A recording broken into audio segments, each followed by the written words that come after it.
இது எதுக்கு? Bucket லிஸ்ட்னு balance இருக்கு. உனக்காக தூண்டில்ல புழுவாவும் இருப்பேன், திமிங்கலமாவும் மாறுவேன். நீ என்னை எப்ப கூப்பிட்டாலும் நான் இங்க வருவேன். யாரு இவங்களா? என்னோட பாடி கேட் கிளீனிங்.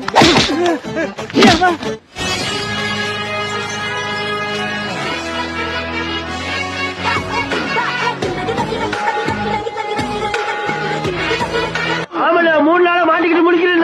3 நாளாவா? எப்படா மாட்ட வந்த? லேக்கா என்னைய மாட்டி விட்டு போயிட்டானா? நல்ல வேலை நீ வந்து என்னைய காப்பாத்துன.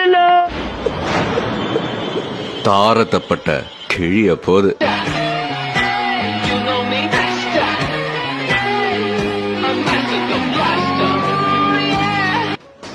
நீ இருக்கிறப்ப எனக்கு என்னடா கவலை? தம்பி விடையான் படை கட்சியான சும்மா சொல்லிருக்காங்க. என் தம்பி நீ இருக்கியா? இதெல்லாம் ஒரு ஆள். ஆனா பொம்பாய்க்கு அப்ப தெரியல, நெருப்புல விழுந்தது இரும்புன்னு. அதை அடிச்சு அடிச்சு மிதிச்சு மிதிச்சு அது இப்ப கத்தி ஆயிடுச்சு. பையன் மேல ஒண்ணும் கை வச்சிடலையே. உண்மையா கேக்குற? விஷயம் பெருசா இருக்குண்ணே. குறையண்ணே பையன் டெய்லி கம்பம் போடி சுத்தப்பட்ட ஏரியாவில் அவங்க வச்சதே சட்டம், அவங்க வச்சதே நியாயம். அவங்கள மீறி ஒண்ணும் பண்ண முடியாது.